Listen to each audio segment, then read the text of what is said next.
Trading বার্তায় আপনাদের সকলকে স্বাগত জানাচ্ছি। আর আপনারা সকলেই জানবেন যে আমি একটা সিরিজ চালু করেছি, ইন্ট্রাডে ট্রেডিং স্ট্র্যাটেজি সিরিজ বলে। আজকে তার থার্ড পার্ট। আজকেও একটা সুন্দর স্ট্র্যাটেজি নিয়ে ডিসকাস করব।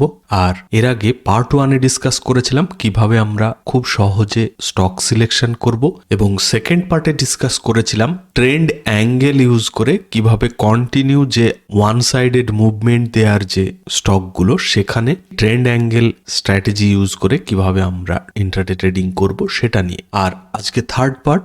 আজকের ভিডিওর টপিক হচ্ছে এই same trend angle strategy use করব আমরা রিভার্সাল ট্রেডের জন্য। মানে যখন কোনো স্টক এরকম কন্টিনিউ ওয়ান সাইডেড মুভমেন্ট দিতে থাকবে এবং যখন এর ফল করতে শুরু করবে, একদম ঠিক টপে আমরা সেল করব, করে পুরো সেলিং সাইডের যে ওয়ান সাইডেড মুভমেন্টটা সেটা আমরা ক্যাপচার করব। তো আজকে হচ্ছে ট্রেন্ড অ্যাঙ্গেলের রিভার্সাল স্ট্র্যাটেজি কিভাবে ইউজ করব, চলুন দেখে নিই। আর আপনারা দেখছেন টাটা মোটরসের চার্ট 5 মিনিট টাইম ফ্রেমে। এর আগের ট্রেন্ড অ্যাঙ্গেল স্ট্র্যাটেজি বোঝানোর জন্য নিফটির চার্ট ইউজ করেছিলাম, তো এখানেও সেটাই ইউজ করব ভাবছিলাম, বাট অনেকের যাতে বুঝতে সুবিধা হয় সেই জন্য আমি একটা অন্য চার্ট ইউজ করলাম। র্যান্ডামলি আমি টাটা মোটরস চুজ করেছি, এমন নয় যে এটা কোনো স্টক রিকমেন্ডেশন বা কিছু, জাস্ট ফর এক্সাম্পল এই চার্টটাকে নিয়েই আমরা আজকে ট্রেন্ড অ্যাঙ্গেলের রিভার্সাল স্ট্র্যাটেজিটা বুঝে নেব। আর এই সিরিজের যারা আগের ভিডিও দুটো দেখেননি তারা প্লিজ দেখে নেবেন, কারণ পরপর ভিডিও দেখলে আপনার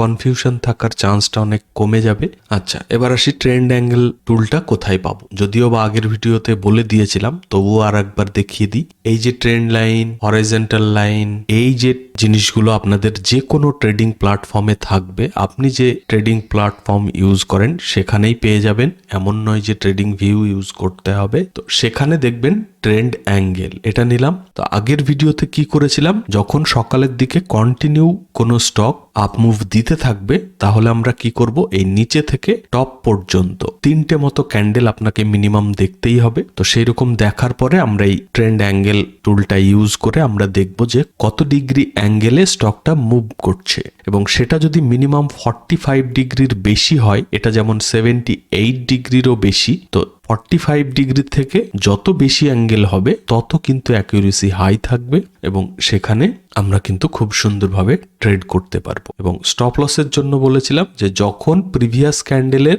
নিচে ক্লোজ করবে, এই রেড ক্যান্ডেলটাও করেনি, কারণ রেড ক্যান্ডেলটা এখানে ক্লোজ করেছে, তার পরের রেডটা মানে এখানে যে সেকেন্ড রেডটা সেটা কিন্তু এই আগের রেডের নিচে ক্লোজ করেছে। তাহলে এই যে বুলিশ সাইডের মানে পার্ট 2 এর ভিডিও অনুযায়ী আমাদের এক্সিট হচ্ছে এই ক্যান্ডেলে। ঠিক আছে, এবার আসি এই আজকের ভিডিওর মানে পার্ট 3 এর লজিকটা কি সেটা নিয়ে। এক হতে পারে এরকম এন্ট্রি করার পরে, প্রফিট বুক করার পরে আপনি আর একটা সেল সাইডে এন্ট্রির সুযোগ পাবেন। সেকেন্ড হতে পারে আপনি হয়তো স্টকটা অনেক লেট করে খুঁজলেন, অনেকটা মুভমেন্ট দিয়ে দিয়েছে, হয়তো 6-7টা ক্যান্ডেল তৈরি হয়েই গেছে, তখন আর এন্ট্রি করে লাভ হবে না। বা ধরুন আপনি এমন সময় দেখলেন যে স্টকটা এরকম এত সুন্দর মুভমেন্ট দেওয়ার পরে প্রিভিয়াস ক্যান্ডেলের নিচে ক্লোজ করেছে। আপনাকে সেটাই করতে হবে যে আপনি যখন দেখবেন যে এই নিচে থেকে মিনিমাম 3টে ক্যান্ডেল যখন এরকম 45 ডিগ্রির বেশি অ্যাঙ্গেল তৈরি করবে, যদি আপনি পার্ট 2 এর ভিডিও অনুযায়ী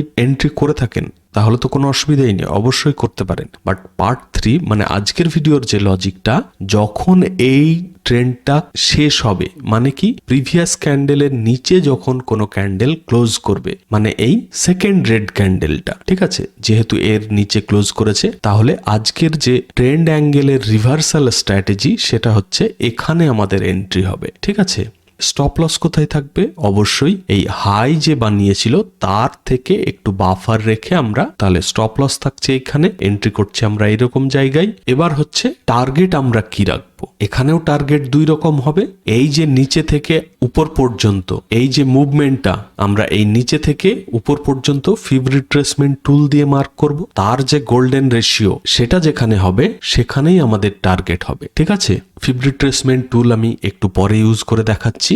সেকেন্ড লজিক হচ্ছে যখন কোনো একটা ক্যান্ডেল প্রিভিয়াস ক্যান্ডেলের উপরে ক্লোজ করবে, কারণ এটা আমাদের সেল সাইড, আগের ভিডিওতেও বলেছিলাম যখন সেল সাইড হবে ক্যান্ডেল প্রিভিয়াস ক্যান্ডেলের উপরে ক্লোজ করতে হবে, আর যখন বাই সাইডে হবে প্রিভিয়াস ক্যান্ডেলের নিচে ক্লোজ করতে হবে। ঠিক আছে, তাহলে আমরা পরপর দেখব কোন ক্যান্ডেলটা প্রিভিয়াস ক্যান্ডেলের উপরে ক্লোজ করেছে। আমরা এন্ট্রি করেছি এইরকম জায়গায়, স্টপ লস আছে আমাদের এইরকম জায়গায়, তাহলে এই ক্যান্ডেল প্রিভিয়াস ক্যান্ডেলের উপরে ক্লোজ করেনি, এটাও করেনি, এটাও না, এটাও না, একটাও কিন্তু প্রিভিয়াস ক্যান্ডেলের উপরে ক্লোজ করেনি। ঠিক আছে, এটাও নিচে করেছে, এটাও নিচে, এটাও নিচে, এটা গ্রিন ক্যান্ডেল হলেও এটা কিন্তু এর উপরে ক্লোজ করতে পারেনি, নিচে ক্লোজ করেছে, এর পরেরটাও না, এটাও না। এইটাতে কিন্তু আমাদের এক্সিট করতে হবে, কারণ কি এই যে ক্যান্ডেলটা এর হাইয়ের উপরে কিন্তু এই ক্যান্ডেলটা ক্লোজ করেছে, তাহলে আমরা এই যে গ্রিন ক্যান্ডেলটা এখানে আমরা এক্সিট করব। ঠিক আছে, এবার আমরা দেখব ফিব রিট্রেসমেন্ট টুল ইউজ করে যে কোথায় আমাদের টার্গেট ছিল। ঠিক আছে, এই গ্রিন ক্যান্ডেলটা মাথায় রাখুন, এটা আমাদের প্রিভিয়াস ক্যান্ডেলের উপরে ক্লোজ করেছে, আমরা ইউজ করব ফিব রিট্রেসমেন্ট টুল। এই যে নিচ থেকে এই হাই পর্যন্ত মার্ক করলাম, এই দেখুন আমাদের যে ফিব রিট্রেসমেন্ট টুলের গোল্ডেন রেশিও যখনই আমাদের টাচ করবে সেটাই আমাদের কিন্তু টার্গেট হবে। ঠিক আছে, তো মোটামুটি বলতে পারেন এই গোল্ডেন রেশিও অনুযায়ীও যেখানে আমাদের প্রফিট বুকিং হচ্ছে, মোটামুটি কিন্তু প্রিভিয়াস ক্যান্ডেলের উপরেও যে ক্লোজিং বেসিসে এক্সিট করা বা প্রফিট বুকিং করা সেম টাইপের জায়গায় কিন্তু হয়ে যাচ্ছে। ঠিক আছে, তাহলে আশা করছি বোঝাতে পেরেছি। তো মোটামুটি এই হচ্ছে লজিক। এবার হচ্ছে কখন আমরা এই টুলটা অ্যাভয়েড করব। যেমন ধরুন এই ট্রেন্ডটা যদি খুব ছোট হয় তাহলে আমাদের টার্গেটও ছোট হবে, কারণ আমরা ফিব রিট্রেসমেন্ট টুল ইউজ করে টার্গেট বের করছি, তো তখন আমরা অ্যাভয়েড করব।